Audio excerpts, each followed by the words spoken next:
Ang bibi mo at ang bibi ko. I love you! Love you, pare. Bibo! Bibo!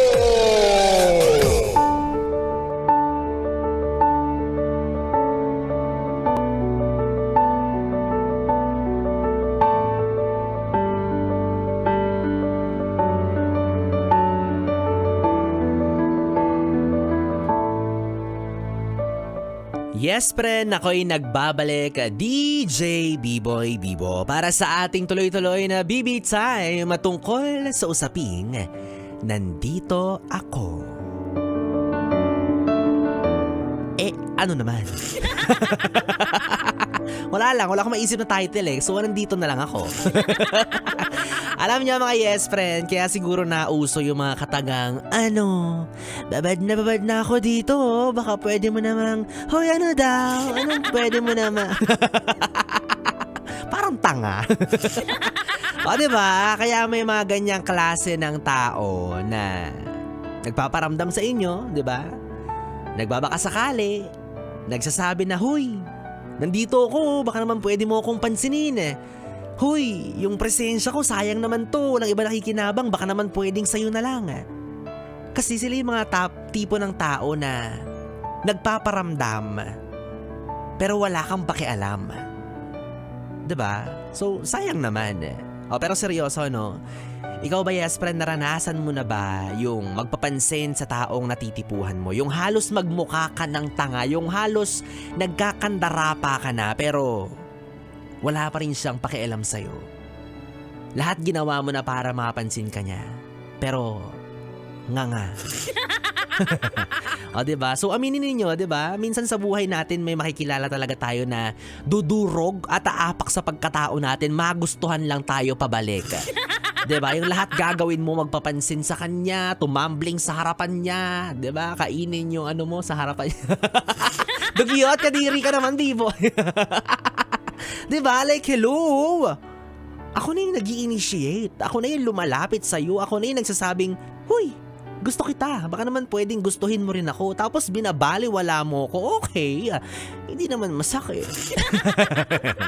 Okay, pero no, isang mataas at matigas na pagsaludo po para sa mga taong may lakas ng loob, may tibay ng apog na aminin yung kanilang saloobin, di ba? At eto na naman tayo, no? Sa lagi kong sinasabi sa inyo na hindi po biro ang maglahad ng tunay na nararamdaman mo sa taong natitipuhan mo, di ba? Hindi yun parang sinabi mo lang na, oy te, may kulangot ka sa Hindi yun parang ganun lang, 'di ba? It takes courage.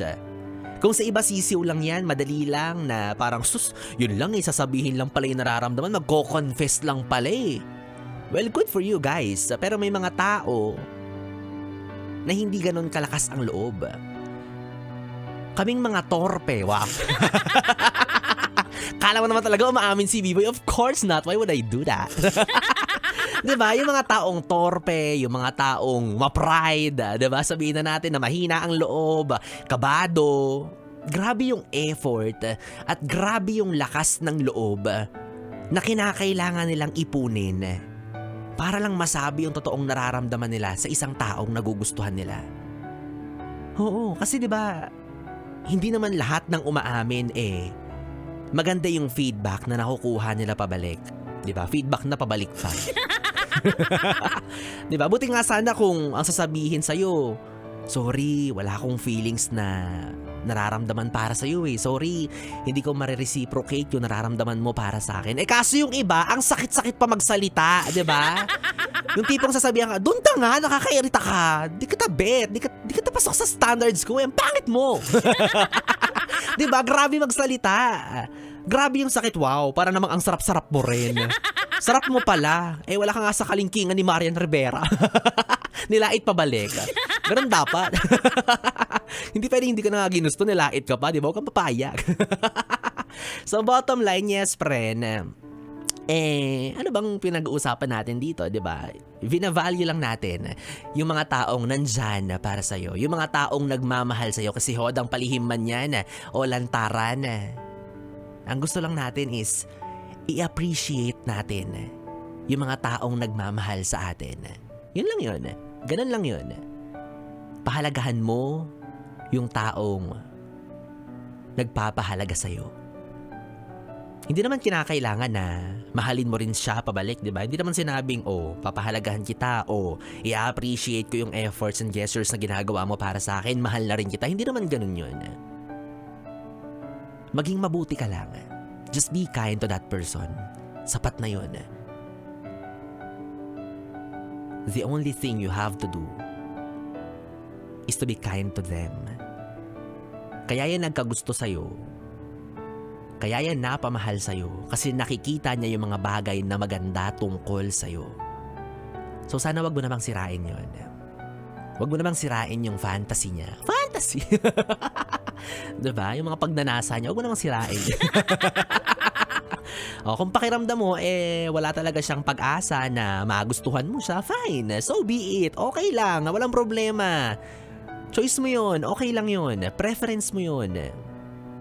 Pero para maging malinaw sa inyong dalawa, kung may pagkakataon ka na magtapat sa kanya at sabihin din yung nararamdaman mo pabalik, kung wala talaga, sana sa magandang paraan. Huwag naman yung sasadyain mo siyang masaktan para lang tuluyang kanyang lubayan or tuluyan kanyang tantanan. Huwag ganon.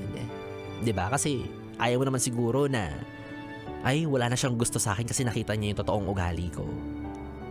Kasi minalditahan ko siya. Kasi pinakitaan ko siya ng hindi maganda. Parang mas okay yung sasabihin mong, tumigil na siyang magkagusto sa akin kasi pinagtapat ko sa kanya ng maayos. Pinaliwanag ko sa kanya sa pinakamagandang paraan na wala siyang pag-asa sa akin. Diba? Parang mas okay yun. Mag-sugarcoat ka naman paminsan-minsan. Huwag naman masyadong garapal. Kasi nakakasakit ka rin alam mo yun. So idaan mo sa maayos na paliwanagan para simple lang, hindi ka mabawasan ng top 5. Ganon, di ba? Ipaliwanag mo ng maayos. Kasi pag ganyan-ganyan ka, tinataboy-taboy mo siya, hindi mo alam. Tagapagmana pala yan ng kumpanya, di ba? Napag-ahalataan, habol lang niya pera. Same. Charot.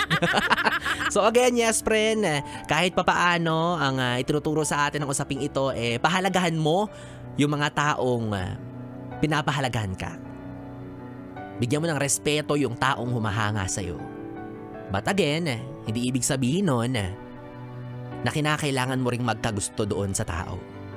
Pero hindi rin natin maaalis na valid din naman siguro yung nararamdaman niya para sa'yo, diba? So, i-acknowledge mo yun.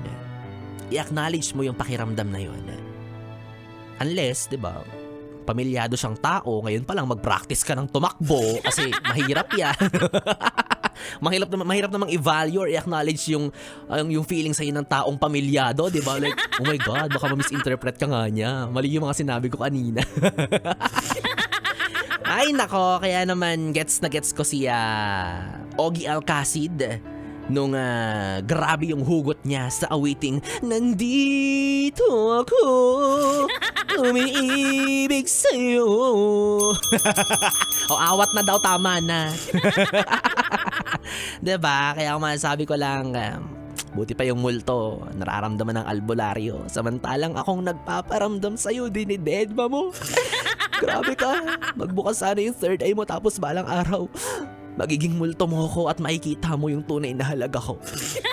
Makikita mo yung tunay na halaga ko, nakalagay sa noo 150. Kaya tayo hindi ginugusto para tayong tanga minsan di ba?